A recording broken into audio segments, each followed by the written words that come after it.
So when I think about what faith means to me and how it changes the way I live, I have to digress a little into my background from the standpoint of misplaced faith.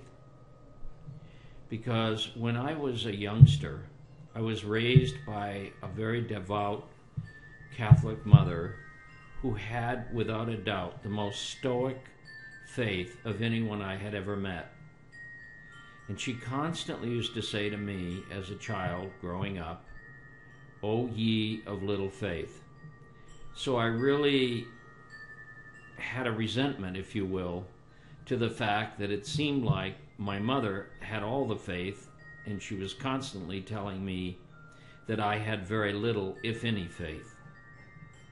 But then, like all things, I found through searching a faith that I could understand, a faith that wasn't simply in some anthropomorphic being somewhere in the heavens or the sky, and that I had to plead with and bargain with in order to get a response to a prayer that I prayed to God based on what little or what amount of faith I had would be answered.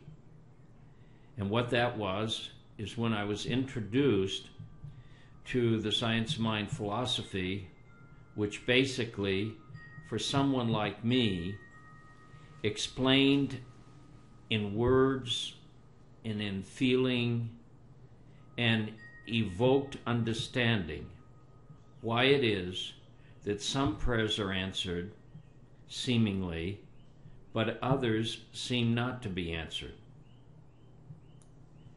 So the issue was this: was I willing to have enough faith to learn how faith works and I could work it, or was I going to continue in my hit and miss, hoping for dear God to respond to me, and frankly drawing on my past experience, which was pretty miserable and not very much to talk about.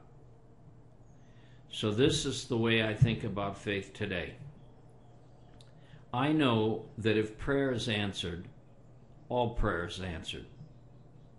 I also know that most people, which included myself, pray in earnest in a haphazard way.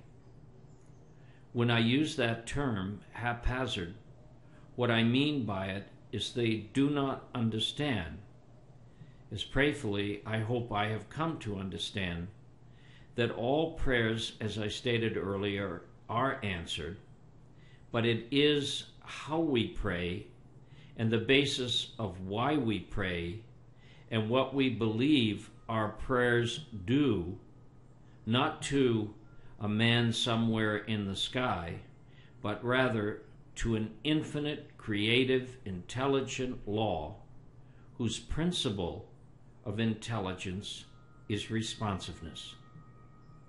Now, thanks to the new physics, this theory has been proven many thousands of times. The principle of intelligence is responsiveness. And a simple way for you to come to believe this is simply to ask yourself, am I listening to this man speaking, and am I having any response to it? And that proves the principle. I have intelligence within me. You have intelligence within you. And what happens when I'm speaking from that place of intelligence and you're hearing from that place of intelligence is the responsiveness. Now that responsiveness, if you understand that principle that I just spoke of, which I came to understand, is what builds our belief. Because, you know, the great teacher, Jesus, who achieved Christ, said, "As thou hast believed, so be it unto you." But there's something that acts on that belief. I wrote something to that effect, and I'd like to read it to you.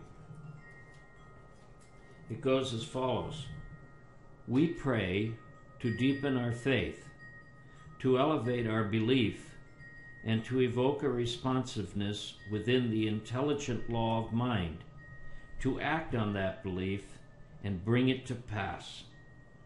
But I could take hours explaining that little concise statement so thoroughly that you would absolutely have a faith, as Jesus said, of a mustard seed, so that you could say to a mountain of challenges, so to speak, metaphorically, be ye gone, be moved, and you could rightfully expect, through your belief, as demonstrated through your faith, that something clearly would be moved.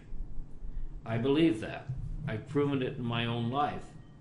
And it's only when I get lax or I don't stay with these principles that I become like the prodigal.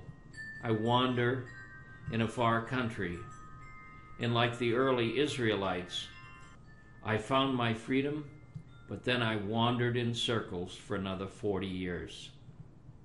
So if you're interested, I'll be happy to explain all the aspects of the principle of faith, how I've used it, how I've sometimes forgotten it, and how I've always come home to it.